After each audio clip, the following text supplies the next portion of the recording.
Hi, I'm Lewis, also known as Skeffels, and this video is going to be a little different from my usual devlogs. This is because after the GMT Game Jam where I made Gods of Hell, I've been on a devlog binge. This got me thinking I want to showcase games I've worked on in the past, and today I want to concentrate on games I made for the Global Game Jam a few years ago. My very first Global Game Jam was in 2015. My team produced a game called Super Cleaning Robot, in which you control a robot that has to clean up a flat once the humans leave. The driving force behind this game was the jam theme, What Do We Do Now? And we decided to explore the idea of what a robot does after humans go. We also took on a diversifier that was called Stephen Hawking Can Play This, which resulted in a very simple point and click control scheme. After the jam we found out that a game about a robot moving from room to room, cleaning up messes, isn't the most thrilling. But the jam experience was invaluable to me.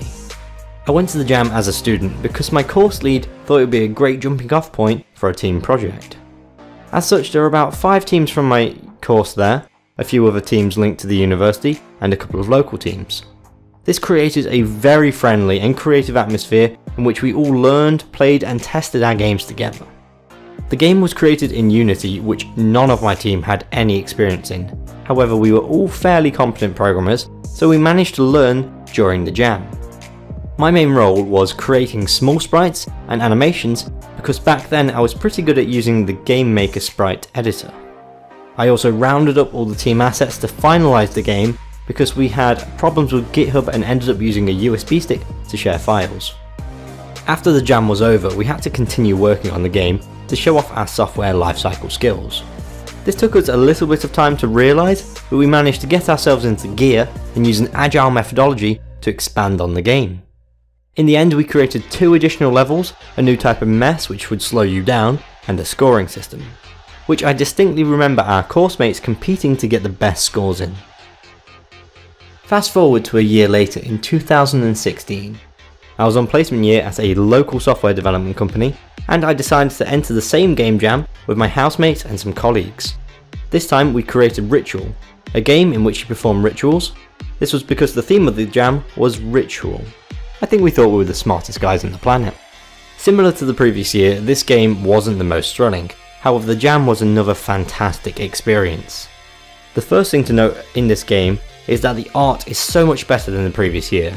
This was because through a series of really fortunate events, we invited a solo developer to join our team who turned out to be a fantastic artist. This game was also created in Unity, which at this point I had a little of experience with, but my team members didn't and wanted to learn. So again, my main role was an animator and project manager, making sure we had all of the assets together so we could submit the game on time. What I loved about this jam was that even though we had a game to make and we had just met our artist, the whole team decided to go to a rock gig on the first night.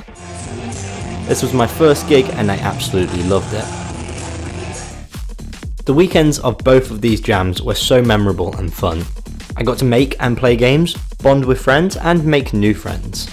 Looking back, I wish I had kept going to game jams because I didn't participate in another until the 2020 GMT Game Jam. But now I'm going to keep an eye out for a few jams here and there to get back into the scene. Thank you for watching this video, I hope you enjoyed it because I'd like to do more showcases of older projects I've worked on.